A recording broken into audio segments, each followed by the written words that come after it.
Have you ever wondered how easily a simple glance can mislead us? How often do we make silent assumptions based purely on appearances, seeing someone elderly and quietly filing them away in our minds as weak, fragile, or helpless? Today's story challenges that dangerous habit in the most shocking and unforgettable way.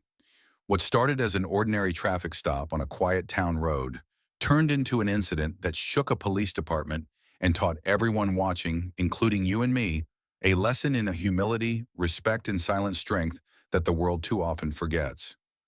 Stay with me until the very end, because this story, packed with real-life lessons and surprising truths, will change the way you look at every quiet face in the crowd from now on. On a crisp, clear morning in a small American town, 82-year-old James Harris rose as he had for the past 40 years at precisely 5 o'clock. His life was built on discipline, a habit not born from boredom, but from service, the kind of lifelong order that only comes from a man who had spent decades serving his country under the harshest conditions. While most people his age might spend their mornings with coffee and television, Harris's hands were busy with tools, oil, and machines. That morning, his old but trusted John Deere tractor sat stubbornly broken in the garage, its hydraulic system protesting after years of faithful work on his small farm 10 miles from town. But Harris was no stranger to mechanical failures.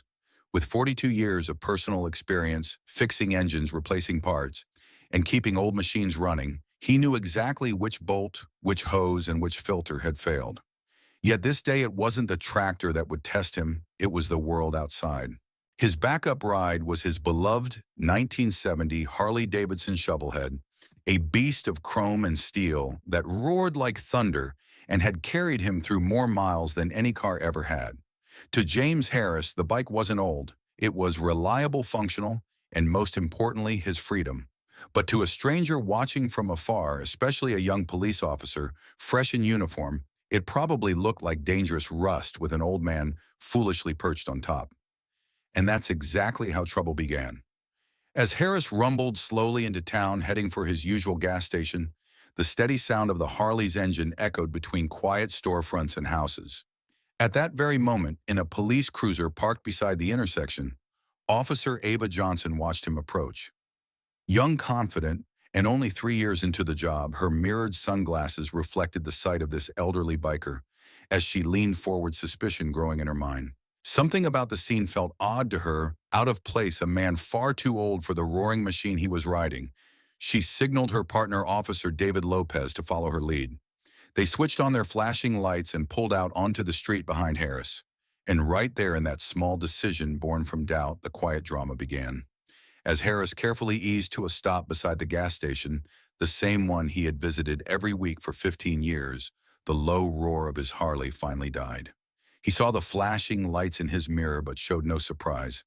When you've spent years serving in places where danger hides in every shadow, two police lights behind you do not shake you. Officer Johnson stepped out of her cruiser with long, purposeful strides. Her mirrored sunglasses gleamed as she approached, one hand resting near her holstered weapon.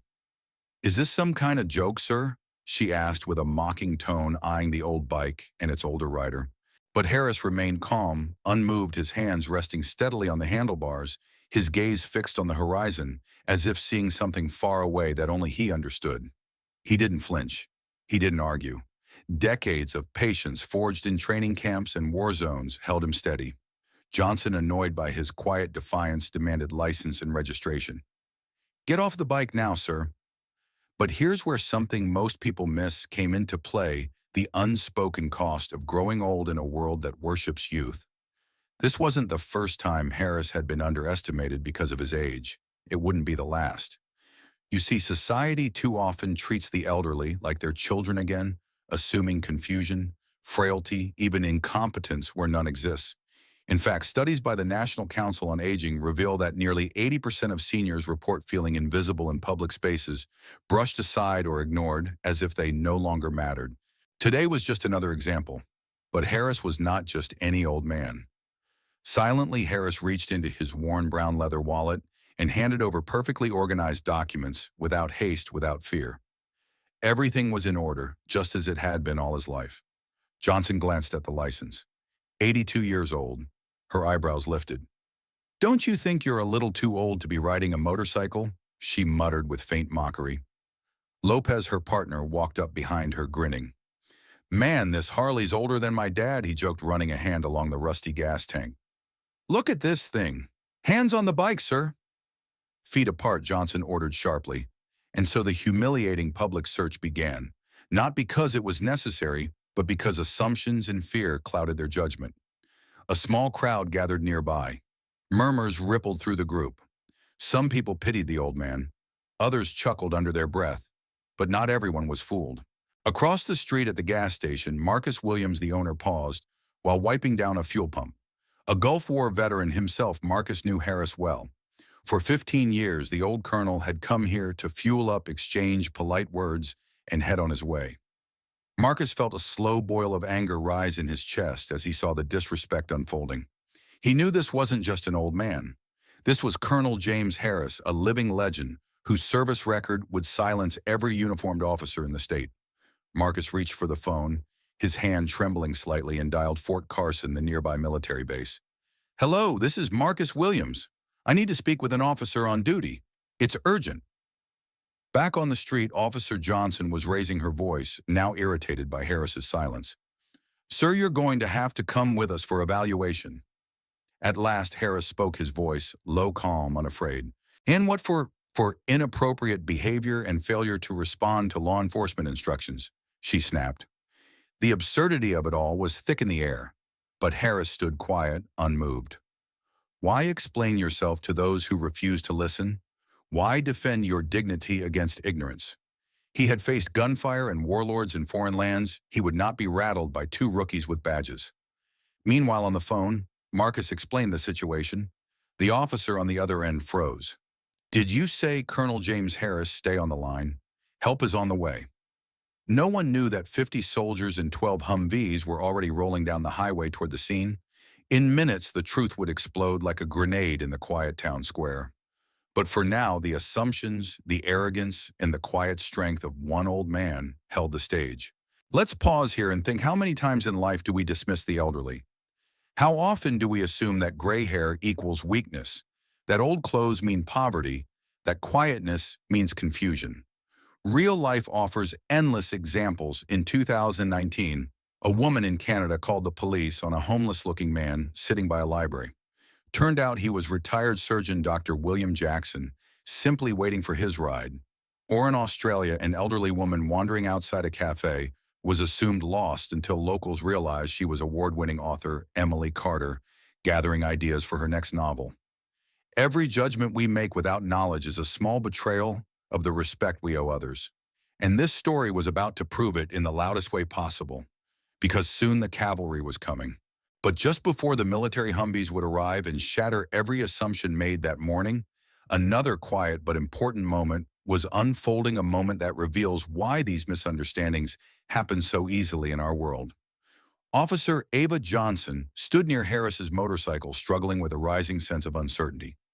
Something about the way the old man stared calmly at the horizon, unafraid, unmoved by their threats, disturbed her. She had seen fear in people before: drunk drivers, reckless teenagers, nervous shoplifters. But this man wasn't afraid. He wasn't nervous. He wasn't even angry. He was something she didn't understand: unshakable. And that is what age and experience often give a person, a patience that those in a rush rarely recognize. It's worth pausing here because this moment reflects something that happens far beyond this small town. According to the Journal of American Psychology, younger people, especially those in authority, are often conditioned to view slowness and silence in the elderly as signs of confusion or danger, rather than wisdom or caution.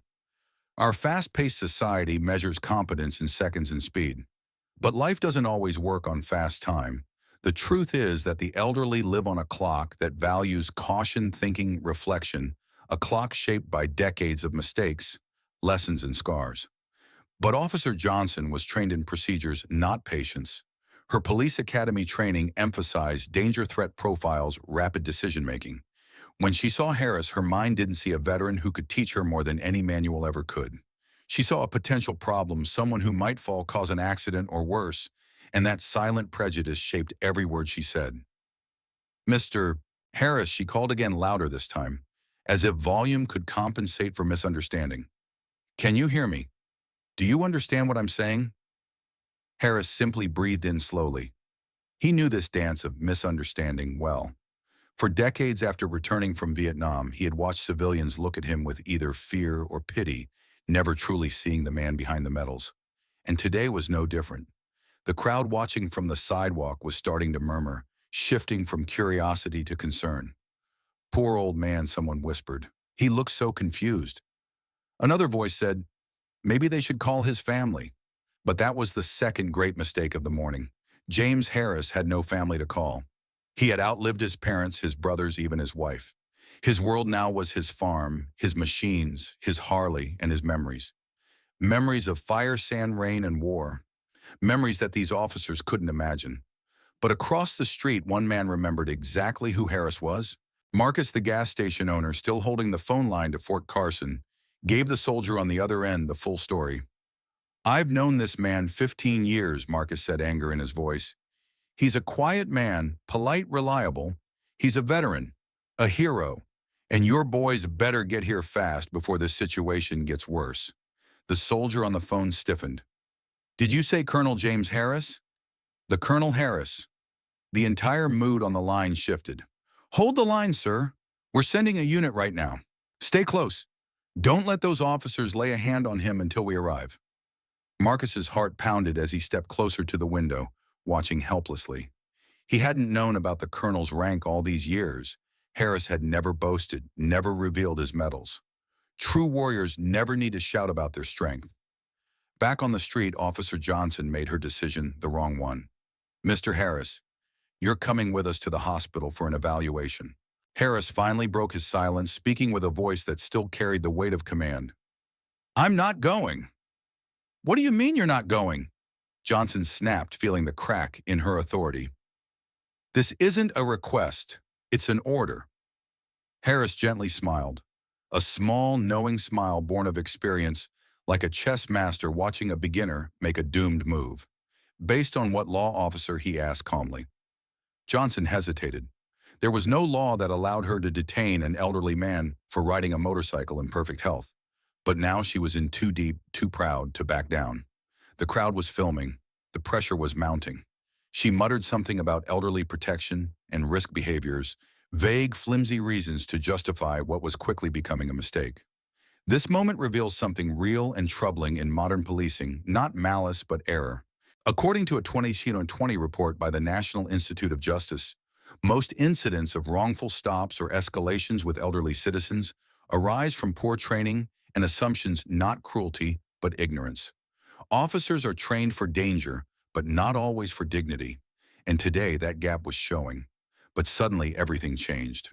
Down the highway came the unmistakable roar of diesel engines, loud, deep, shaking the ground. The sound of military Humvees approaching fast. Marcus smiled for the first time that morning. Help was coming. The crowd turned their heads as 12 massive vehicles swung into view, speeding toward the scene. Dust and gravel sprayed as they braked to a hard stop, forming a half circle around the gas station. 50 soldiers poured out, standing in formation. From the lead Humvee, Captain George Farrell stepped down, a tall, sharp-eyed officer of 22 years' service, whose very walk commanded respect.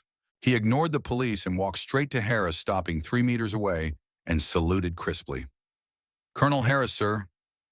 The word cut the air like thunder. Silence swept the street. Every cell phone camera tilted. Every mouth opened. "Colonel." Johnson and Lopez froze. They looked at each other in panic. This was not an old man. This was a decorated officer who had commanded hundreds, perhaps thousands. Captain Farrell turned slowly to the officers, his gaze hard as steel. "Which one of you dared to stop Colonel Harris?" His voice carried the weight of military authority, the kind that no local badge could defy. Johnson stammered. We didn't know he was military. We thought Farrell cut her off." This man served 3 tours in Vietnam, led intelligence operations in the Gulf and Afghanistan. He trained officers, including myself. He holds 2 Bronze Stars, 2 Purple Hearts, and the Distinguished Service Cross. He is a living legend of the United States Armed Forces. "And you stopped him because of how he looks." The soldiers behind Farrell took a synchronized step forward, a quiet but powerful reminder of loyalty and respect. Johnson's face drained of color. Lopez said softly, "We were just following procedure." Farrell's eyes burned. "Your procedure humiliated a man who gave 60 years to this country. Is that what your badge stands for?" The crowd's mood shifted fast. The whispers changed. A war hero. Oh no, they messed up. Those poor officers are done. People who minutes before pitied Harris now watched him with quiet reverence. The old man who stood so still was not weak, he was iron wrapped in human skin. The lesson hung thick in the air. Never judge by appearances. Never assume the story of a quiet man. Let's stop here and connect this to real life, because this is not just one strange event. In 2014 in Chicago, a man named George Rhodes was stopped by police while collecting cans. He was accused of loitering until a bystander recognized him as a retired music professor who had played with Duke Ellington's orchestra. The police had no idea they were questioning jazz royalty, or consider the case in London, where an elderly, homeless-looking man sitting in a park turned out to be Sir James Walters, a retired intelligence officer honored by the Queen for services unknown even to Parliament. Each time the world judged wrongly because it saw only the surface. The world still does, and this day the town had learned that lesson the hard way. Captain Farrell turned back to Harris. "Sir, do you need anything? An escort, assistance?" Harris shook his head gently. "No, Captain, but thank you for coming. You did well." The soldiers stepped aside, forming an honor corridor. Harris climbed onto his Harley, started the engine, and rode slowly down the street. 50 soldiers saluted as he passed. A moment of quiet, overdue respect in a noisy, careless world. As Colonel Harris rode away slowly under the respectful gaze of 50 soldiers and an entire small-town crowd, now humbled by the truth they had so nearly ignored, a strange and sobering silence settled over the scene. People who had moments earlier whispered about the confused old man now watched him like he was walking history itself, as if they had suddenly realized they'd almost participated in the humiliation of a man whose quiet patience could have taught them more than any lecture or book ever would. But the lesson did not end on that street. For Sheriff Smith, sitting in his small office at the town police station an hour later, the morning's event was just beginning to unfold into something far bigger. The phone on his desk rang, and the moment he picked it up, the familiar voice of Captain Farrell from Fort Carson filled the line. "Sheriff Smith, we need to talk about the incident this morning." The sheriff knew this call was coming. He'd already spoken with Officers Johnson and Lopez, both of whom sat pale and quiet in his office minutes earlier, ashamed and wide-eyed in the aftermath of what they'd done. And here's a truth many people don't want to admit. Most mistakes like these aren't made from cruelty or hatred. They're made from ignorance, fear, and pride. According to a report from the Police Executive Research Forum in 2019, more than 65% of cases where officers escalated unnecessarily against elderly citizens stem from a simple lack of understanding or assumption about mental decline or frailty, not actual danger. And so it was here. The sheriff cleared his throat. "Captain Farrell, I'm aware. My officers made a serious mistake in judgment. Not a crime, but a failure of respect." On the other end of the line, Farrell's tone was measured, professional, but firm as steel. "Colonel Harris does not wish to pursue punishment. He seeks no revenge, no lawsuits. But the military cannot and will not accept this kind of treatment toward its veterans, especially not men of his record. Sheriff, this cannot pass without change." And there it was, the quiet weight of institutions. The political reality every police leader understands. Actions like this have ripples far beyond one town's jurisdiction. They touch honor, public trust, the image of service itself. "What do you suggest?" Captain asked the sheriff quietly. Farrell spoke clearly. "A new training program. Your officers will work with our base. They'll learn not only how to approach veterans, but how to see people, not uniforms, not assumptions, not age, but people, dignity, experience, humanity." The sheriff sighed. "It will be done, Captain. You have my word." And so the consequences of that morning began to take shape, not as punishments or suspensions, but as something far more useful: education. Change. 1 week later, Sheriff Smith stood before his assembled officers in the precinct briefing room. He cleared his throat as the young men and women stared in uncomfortable silence, knowing full well why they were there. Starting today, he said this department will adopt a new protocol for field encounters, and every one of you, myself included, will attend a training course at Fort Carson. Murmurs passed through the room, not anger, nervousness, doubt. But then came the voice no one expected. Officer Ava Johnson stood up slowly, her face pale but determined. Colleagues, she began softly.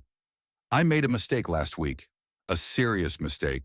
I disrespected a man who deserves more honor than any of us probably ever will. But I learned something more important than just a new rule or regulation. The room fell silent. Johnson took a breath. I learned about human dignity, about the danger of judging anyone, especially the elderly, without asking, without listening, without knowing. Every person we stop on the street carries a lifetime we don't see. Every person we speak to could have fought wars, raised families, built cities, saved lives. From now on, this is about more than procedures. It's about respect, about humility. For a moment, the room held its breath. This was no speech from command. This was from someone who had failed and understood it. In the days that followed, something else unusual happened. Officer Johnson drove down Highway 340 alone, her heart pounding. She turned into a familiar gravel driveway, the small farm property of James Harris. The house stood quiet, simple, clean. White painted wooden walls, a porch with rocking chairs, a garden bright with spring flowers. Beside the barn sat an old but freshly polished John Deere tractor, and under the big oak tree, the Harley-Davidson resting silently in the shade. Johnson got out of the cruiser, slowly feeling the weight of her own fear, not of danger but of shame. Harris was underneath the tractor in stained coveralls, working on the hydraulic system with quiet focus. When he heard footsteps, he slid out, wiping his hands on a rag, looking up without surprise. Officer Johnson, he said quietly, "Can I help you?" She stood awkwardly, hands by her side. "Sir, I came to talk, if that's all right." Harris studied her face for a moment, then nodded toward the house. "Fresh coffee just made. Come on inside." This simple act of forgiveness tells us something deep about the human spirit. Many people would have slammed the door. Many would have turned their backs. But real strength, true strength, is not in revenge. It's in grace. Inside the kitchen, they sat at an old wooden table with two mismatched ceramic mugs. The kitchen smelled of coffee oil, soap, and fresh bread. Harris poured them both coffee and leaned back calm as ever. "May I ask you something, officer?" he said gently. She nodded. "Why did you become a police officer?" Johnson blinked. She hadn't expected that. To help people. To make a difference. Harris smiled slightly. "And how many accidents caused by elderly drivers have you seen?" She paused. "Very few, actually. Most crashes I respond to are younger drivers. Speeding, texting, drunk." Harris nodded slowly. "Then why did you assume I was the problem?" The silence in that moment was louder than any siren. Johnson looked at the table, her face hot with guilt. The answer was too clear, too painful. She hadn't seen a man. She'd seen an old man. And that had blinded her. Harris stood and walked to the window, looking out over the green pasture where cows grazed lazily. Respect isn't given by a badge or a rank officer. It's given by how you treat people, no matter their age, no matter their looks. She looked at the old motorcycle in the yard, realizing with fresh clarity that Harris had been riding that machine longer than she'd been alive. That rusty Harley was still alive, still rolling, still capable. So was he. And so are countless elderly men and women around the world, people still capable of work, travel, thought leadership in life. But society sees the wrinkles first, the cane, the slowness, and so it decides they are finished, useless, forgotten. How wrong that is. Real-life stories prove this again and again. In Japan, 93-year-old swimmer Mieko Nagaoka set world records in the pool, outperforming athletes 50 years younger. In New York, 85-year-old Dr. Jack Mandel continued performing complex dental surgeries long after younger colleagues retired. In Italy, 90-year-old chef Enrico Besci opened a new restaurant, and it became a sensation, proving that skill and passion do not retire when the body grows old. These people and James Harris are living reminders that human worth does not expire, that ability does not vanish with gray hair, and that respect should not be given by appearance, but by character. Officer Johnson finally understood. When she stood to leave, Harris walked her to the door. She turned and saluted him not out of duty, but of real learned respect. He smiled gently, and for the first time in many years, the old colonel felt truly seen, not as an old man, not as a relic, but as what he was, a man who had lived, fought, built, and endured. And in that small kitchen on that quiet farm, two generations finally understood each other. A lesson long overdue, and one the whole world needs to learn. The quiet understanding reached between Colonel James Harris and Officer Ava Johnson inside that modest kitchen was more than just personal reconciliation. It was a silent echo of a far larger lesson that societies around the world still struggle to learn. When Johnson drove away from that peaceful farm, her mind was heavier but clearer than ever before. She had come to apologize for disrespect, but she left having discovered something far greater, the realization that every person she met in uniform might carry decades of history behind their gaze stories, written in scars and medals rather than words. This is not an isolated truth limited to small-town America. Across nations, across generations, this painful gap of misunderstanding between the young and the old plays itself out in quiet ways every single day. Consider the case of Mr. Richard Denholm in Wales, a retired firefighter who rescued dozens in his youth, but was mistakenly approached by social workers in his 80s because a neighbor thought he was too weak to live alone. Or the story of Major Sunil Rajput in India, who survived 2 wars, but was dragged into court by younger relatives who thought he was mentally unfit to manage his property until his old army colleagues stepped in and testified to his clarity and leadership, even at 78. Or perhaps the case of Helen Mirren's elderly neighbor in London, who was reported to authorities for wandering confused in traffic, when in fact she was simply pacing outside waiting for a rare comet appearance she had studied as an amateur astronomer for 40 years. These real-life examples show that disrespect rooted in assumption, not truth, can happen anywhere, anytime. And yet every one of these stories, including the tale of James Harris, leads us to a powerful truth, that dignity does not fade with time, that the greatest strength of the human spirit is not muscle, not speed, but endurance. And in a world that moves faster with every passing year, that kind of strength is more precious than ever. After the events of that unforgettable day, Sheriff Smith kept his word. Over the following months, every officer in the department rotated through the Fort Carson military base. They learned not only how to approach elderly citizens with care, but also what service truly meant. They stood in the base museum staring at medals like the ones Harris had earned: Bronze Stars, Purple Hearts, ribbons of campaigns fought far before they were born. They listened to veterans, men and women whose quiet voices carried tales of war, peacekeeping, survival, and loss. And slowly something shifted. Respect became more than just politeness, it became understanding, awareness. In one particularly moving session, the officers met Sergeant Linda Walker, an 81-year-old logistics expert who had kept American supply chains running through 2 wars. Small and gray-haired, she told them how often store clerks today ignore her, how young people assume she is helpless because of her cane. "They think this stick is a weakness," she said softly, "but this stick helped me carry 40 pounds of gear across the desert once." The room fell silent. It was in moments like this that the officers understood assumptions are the quietest form of insult, and they can cut deeper than words.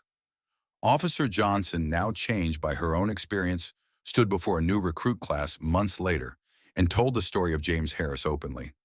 "I saw him and thought, old man, dangerous, confused," she admitted. "But he was a decorated colonel who had commanded more people than I will ever meet in my life. I was wrong, and you might be wrong one day too. Don't make my mistake. Stop, ask, listen, learn." The recruits listened in a way they rarely did in ordinary classes, because this lesson wasn't from a book. It was from a failure and a redemption. Meanwhile, life returned to quiet normalcy for Harris. But something in town had changed. People who once glanced past him now nodded in greeting. The gas station owner, Marcus, kept an extra coffee ready for him every Tuesday morning. Even young people on skateboards paused as he rumbled by on his Harley, eyes wide, realizing this quiet farmer was not a harmless old man, but a legend they had nearly misunderstood forever. And Harris himself felt something rare, a quiet sense of closure. So many times in his life, his service had gone unseen by the public he had protected. But now in his final years, he was seen at last, understood, respected. This small story of misunderstanding and redemption reflects a truth many cultures ignore. The treatment of the elderly is the mirror of a nation's soul. Societies that honor age flourish in wisdom. Societies that discard age repeat the same mistakes, blind to the lessons their elders could teach. Ancient cultures knew this well. In tribal Africa, the griots' elder storytellers were revered because they carried the memory of the tribe, its laws, its battles, its warnings. In Japan, the elders of the village were called upon in times of crisis because their long memories held lessons for survival. Even in medieval Europe, village elders guided decisions not because they were fast or strong, but because they had seen what others had not. But in the modern rush of speed, youth, and innovation, this wisdom is too easily lost. We forget that progress without memory is folly, that innovation without guidance is risk, that energy without patience leads only to repeated mistakes. The story of Colonel Harris brings this lesson sharply home. When the young judge the old by surface appearances, they risk missing the treasure hidden within quiet patience. When society dismisses its elders as burdens rather than teachers, it risks losing the very knowledge that could save it. And this is not theory. This is proven again and again by the disasters that follow forgotten history. Take the case of the 2008 financial crisis. Many economists warned for years that reckless lending echoed the mistakes of the 1929 Great Depression. But young financial leaders too confident in modern tools ignored the past. The result was ruin. Or consider the engineers of the Challenger space shuttle disaster. Veteran advisors had warned about O-ring failures in cold weather, but their cautions were brushed aside as old thinking. The result, tragedy at launch. When wisdom is ignored, the cost is often high. But when wisdom is honored, as it finally was for Colonel Harris, the outcome can be learning, growth, even national humility. In the months after the incident, national news outlets quietly picked up the story. Military forums shared it as a reminder of veteran dignity. Police departments in other towns began to review their elder interaction protocols. And a quiet movement toward better understanding began, not because of orders from above, but because of a mistake that turned into a lesson. A lesson learned not in anger, but in grace. And what of Harris himself? He kept riding that Harley every week, every mile a quiet victory. Every engine roar a reminder that age is not the end of ability, that life's value is not measured in years but in purpose. His story joined the quiet legacy of others who proved the same. Like Tao Prashant Lynch, who at 99 became the world's oldest yoga instructor, teaching classes to students less than half her age. Or Sir David Attenborough, whose voice and wisdom continued to educate millions about the natural world well into his 90s. Or Sister Madonna Buder, the Iron Nun who completed full Ironman triathlons at 86 years old. These people share something with Harris: a refusal to surrender to the world's low expectations of age, a quiet rebellion against being forgotten, and a gentle but firm demand to be seen as whole, capable, worthy. And this is the real message for every viewer watching this story, that the measure of a life is not its speed or its noise, but its depth. That every person, no matter how quiet or old they seem, may carry within them a history greater than you can see. So next time you pass an old man on the street, sitting alone on a bench, or an old woman slowly paying at the grocery line, or an elderly driver on a country road, pause. Wonder, what life did they live? What wars did they fight on battlefields or in life itself? What lessons could they teach if only you asked? Because as James Harris's story shows us, the greatest mistake we can make is to look and not see, to hear and not listen, to speak and not understand. And the greatest treasure of all may be the quiet old soul we thought was too frail to matter. As time passed after that quiet but powerful day, the story of Colonel James Harris continued to ripple far beyond the town where it happened.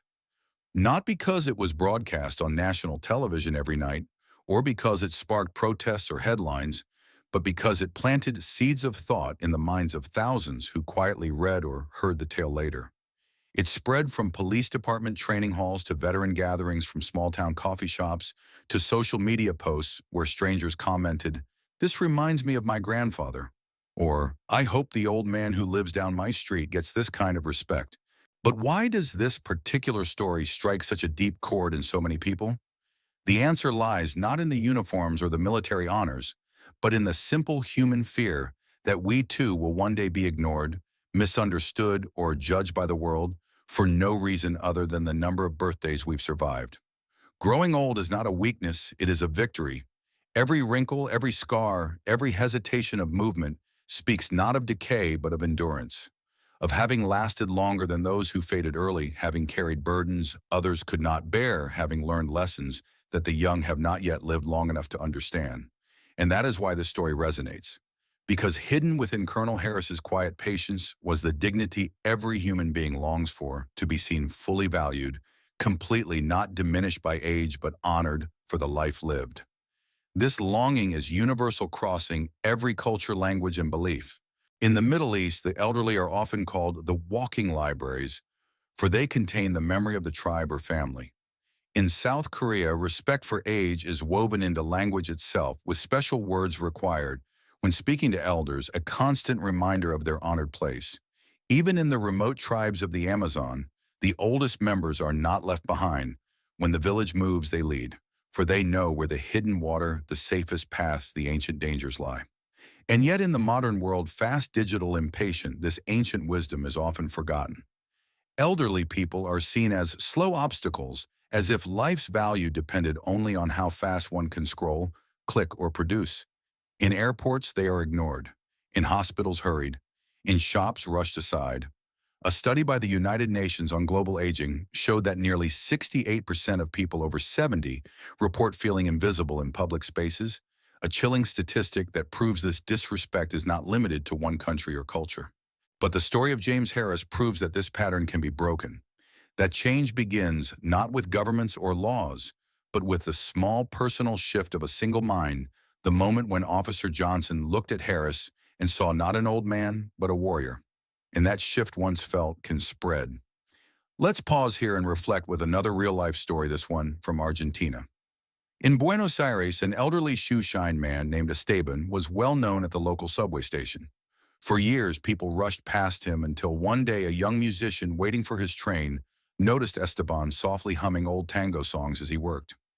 Curious, the musician asked Esteban about his life and discovered that this quiet old man had once been a famous tango composer whose songs filled radio waves in the 1950s.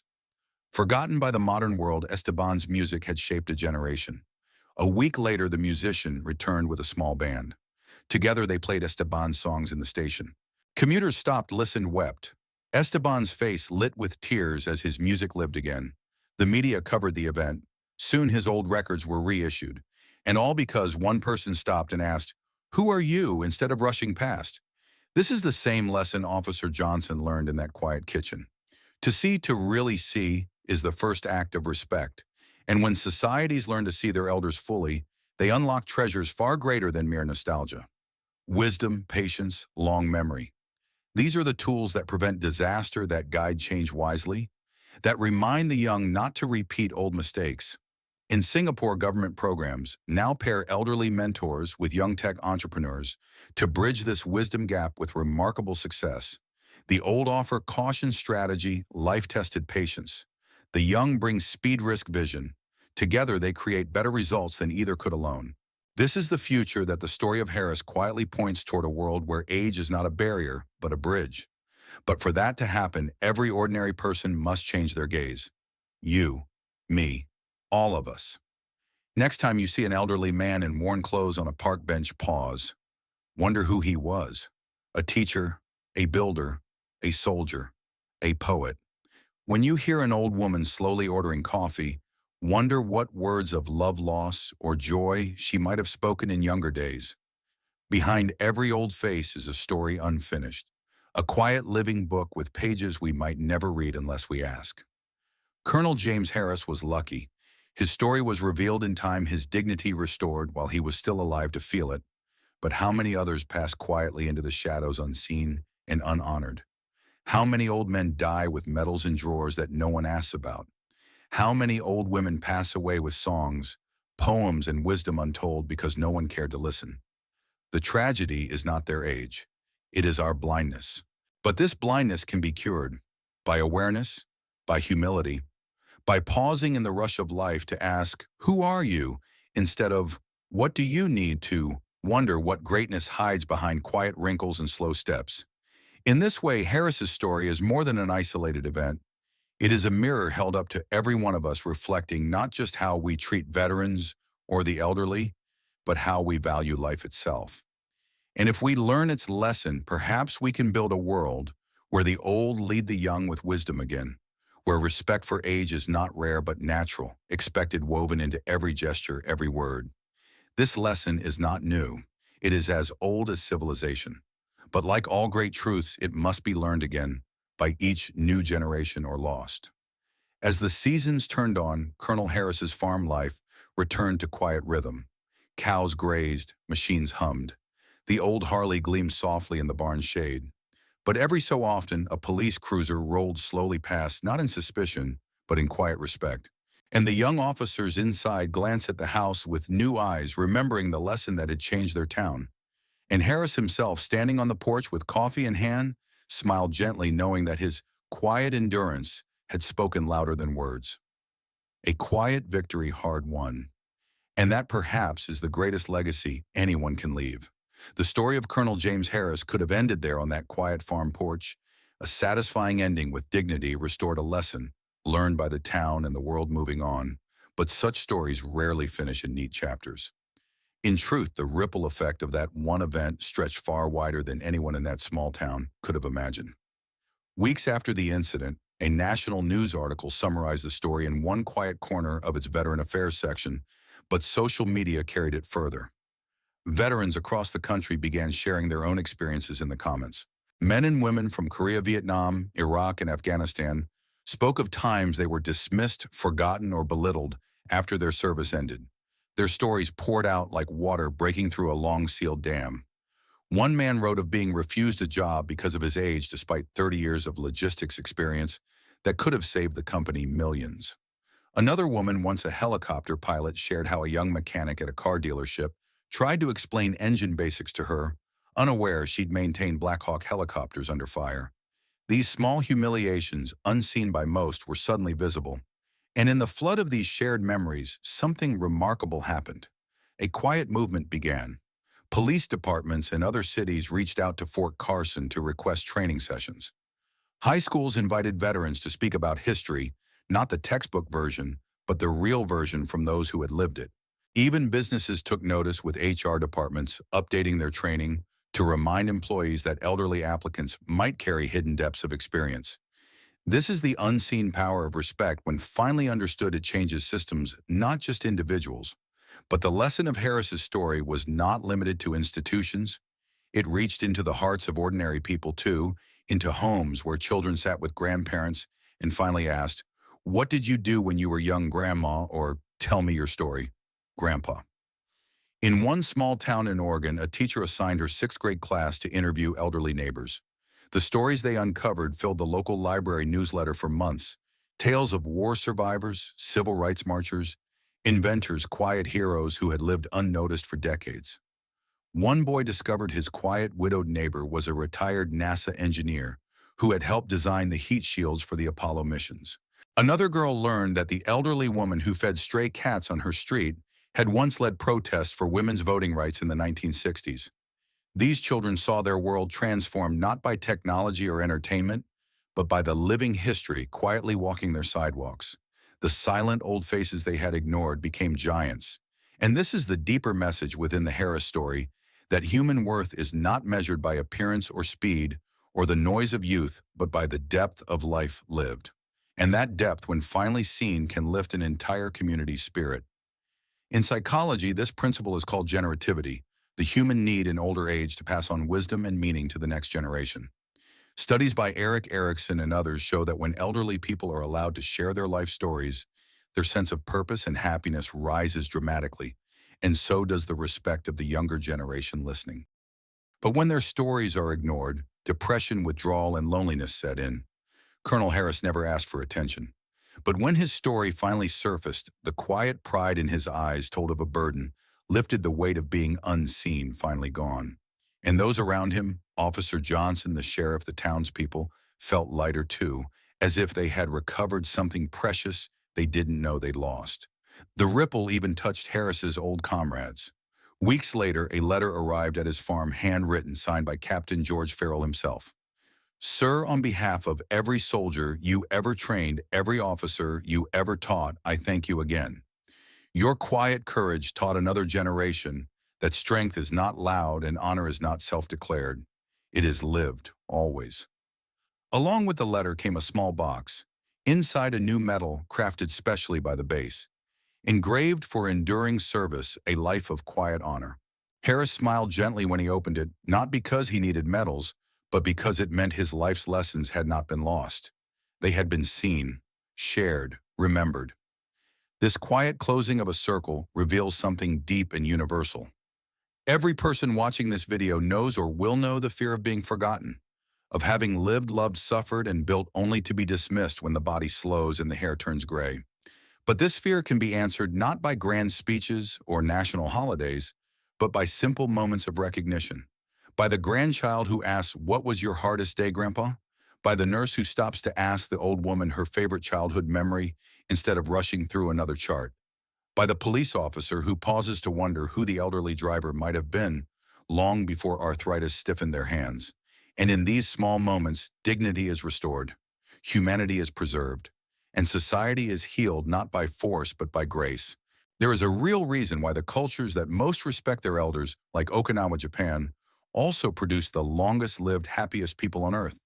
Because when old age is seen as treasure, not burden, the entire community thrives. But when old age is dismissed as useless, the soul of the society grows cold.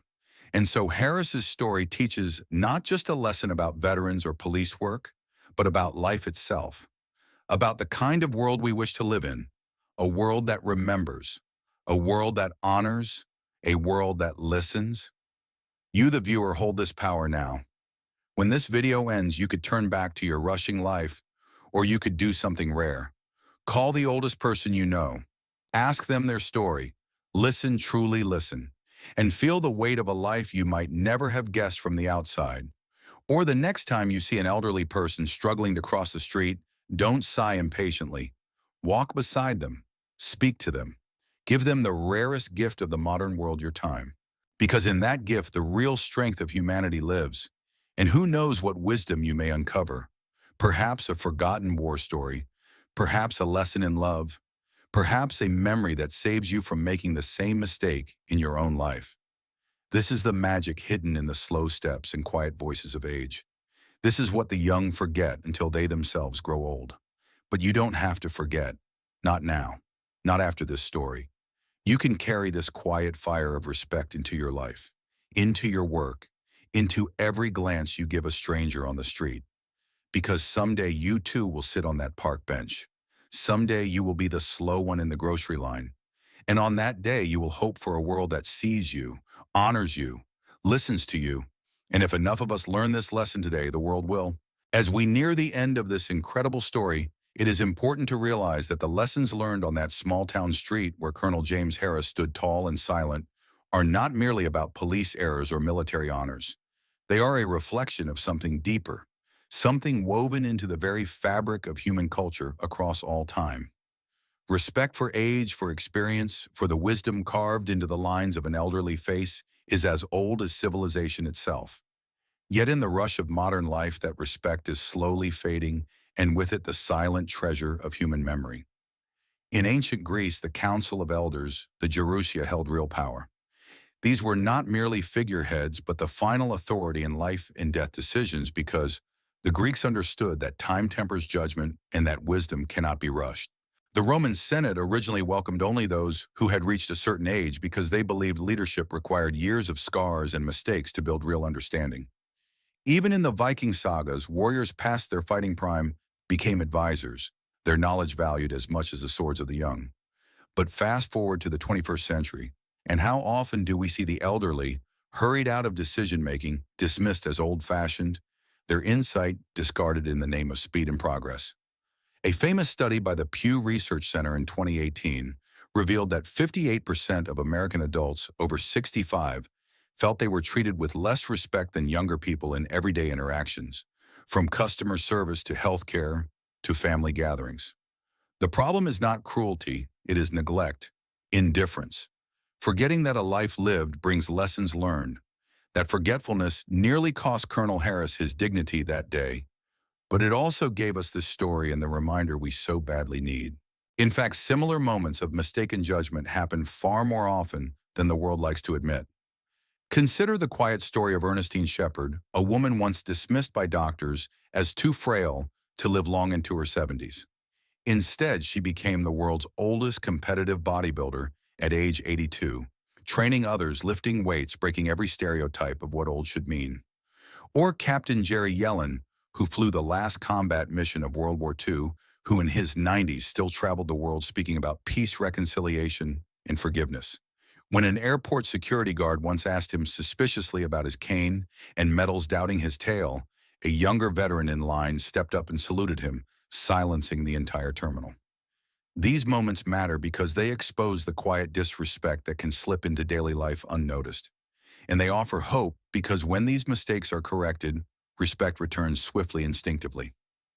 No law required, no regulation necessary, just human decency awakened.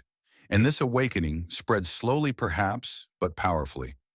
After the story of Harris circulated among police forums and veteran networks departments as far away as Texas and Maine requested materials for their own officer training, community leaders began hosting veteran story nights at local libraries where elderly servicemen and women could speak openly, often for the first time in decades, while young people listened in silence, realizing the depth of history walking their streets. The effect was transformative. In one town in Georgia, a 12-year-old girl heard a local veteran describe how he had helped liberate a concentration camp in 1945. Until that night, she had thought World War II was just a chapter in her school book. Now it was real, personal, alive, and her own grandfather sitting beside her smiled quietly. His own forgotten service finally understood. This is the true power of listening, of seeing the old not as relics, but as storytellers whose voices can change the young forever. But what happens when this respect is lost completely? The answer is written in tragic examples too. In nursing homes across the developed world, thousands of elderly people live their final years in isolation, not because they are unwell, but because society has no time for them. A heartbreaking 2019 study in the UK found that nearly 200,000 seniors had not spoken to a friend or family member in over a month. The result, depression, confusion, a silent epidemic of loneliness worse than any physical disease. This is what happens when the lessons of men like Harris are ignored, when life's final chapters are left unread. But the opposite is also true and far more hopeful. In regions where elders remain connected to their communities, teaching, advising, speaking, the rates of depression, illness, and even dementia are dramatically lower. The Okinawa Centenarian study shows that purpose and respect are stronger predictors of healthy aging than diet or exercise.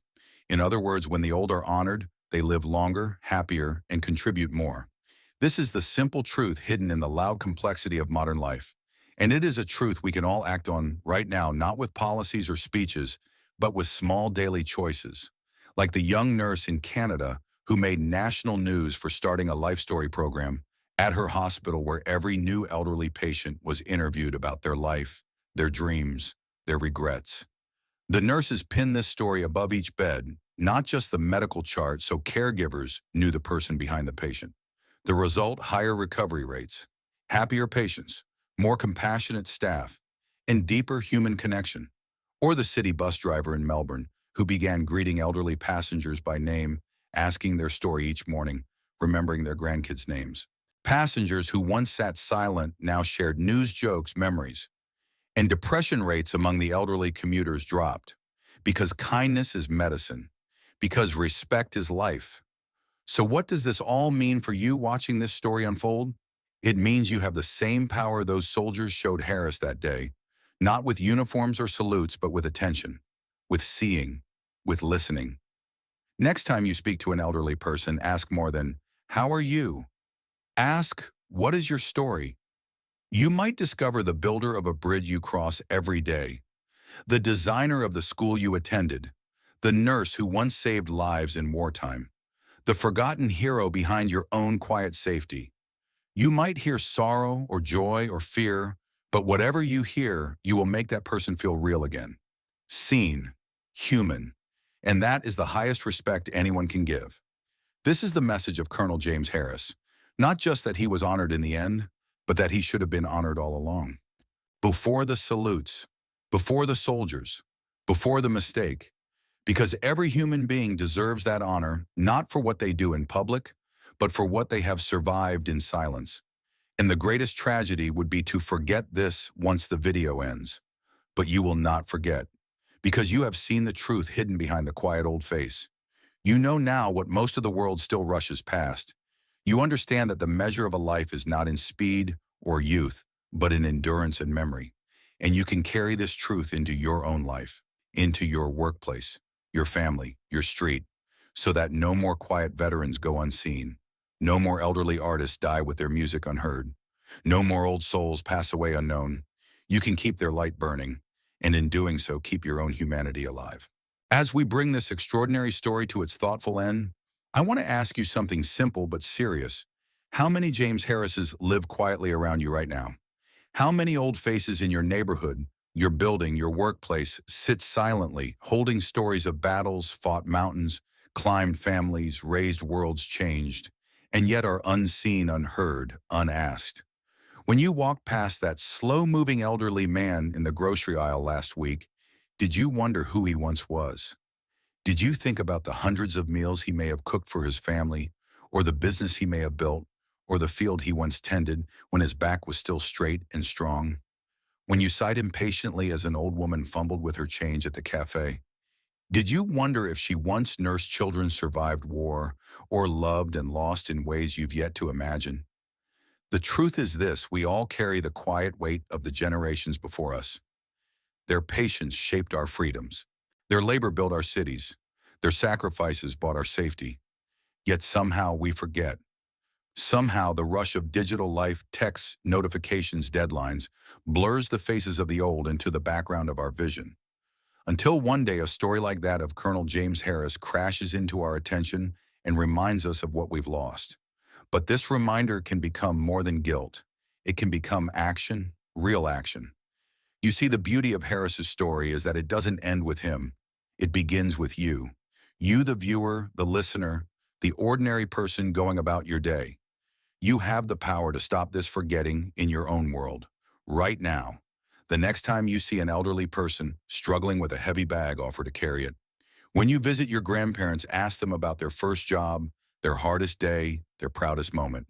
When you wait behind an elderly driver at an intersection, breathe deeply and remember that patience now is the price of their patience long ago, when the world was slower and harder and less forgiving. These small choices build respect not on grand scales, but in the quiet daily moments where human dignity is restored. And if enough people do this, if enough eyes are opened, ears tuned, voices gentle, the world will change in ways no law or speech ever could. But there is one more layer to this story that matters deeply. For the truth is that you too, yes, you will grow old. Someday your hair will gray, your steps will slow, your hands will shake as you count your change or turn the pages of an old book. And on that day you will pray for the respect of the young, for patience, for kindness, for the quiet acknowledgement that your life mattered. The seeds you plant in the way you treat the elderly today are the harvest you will reap in how you are treated tomorrow. This is not theory, it is life's oldest law. In cultures where the elderly are honored, aging brings pride and joy, not fear and shame. In cultures where the old are dismissed, aging brings loneliness and despair. Which future do you want to live in? The answer lies not in politics or technology, but in you, in every choice you make when you meet age face to face. Will you see a relic or a treasure, a burden or a blessing? The next time you see an elderly neighbor, will you rush past or pause to say hello? The next time you sit beside an old stranger on the bus, will you plug in your headphones or ask, "How was your day?" These choices seem small, but they build the future of respect in this world, and they honor the life lessons of every forgotten Harris still living among us. And here is the secret no one tells you when you take time to listen to the old. You are not only giving them a gift, you are receiving one. Because their stories can guide you, their mistakes can save you, their endurance can strengthen you. When you ask an elderly person about their hardest day, you learn what you can survive. When you ask about their happiest moment, you learn what to chase. When you ask about their regrets, you learn what to avoid. The wisdom of age is the shortcut the young ignore and the smart seek eagerly. And in the story of James Harris lies all this wisdom. He did not protest when the officers mocked him. He did not argue when they doubted his sanity. He waited, calm, knowing that truth would win not because it shouted loudest, but because it stood longest. In that patience is the greatest strength of age, the quiet confidence of having seen storms before and survived. And you can learn this strength now not when you are 80, but today. Learn to endure misunderstanding without panic. Learn to hold dignity in silence. Learn to trust that truth, like gold, cannot rust. And learn to offer this gift to others, especially the elderly, who have carried it longer than you.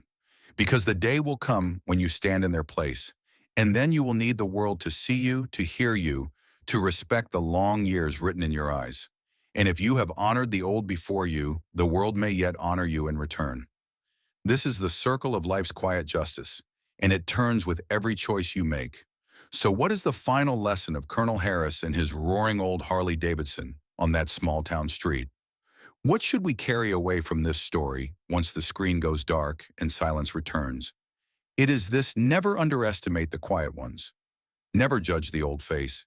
Never assume the frail hand cannot hold strength, because behind every wrinkled smile, every slow step, every faded coat may be a warrior, a builder, a teacher, a lover, a dreamer whose story can still shape the world.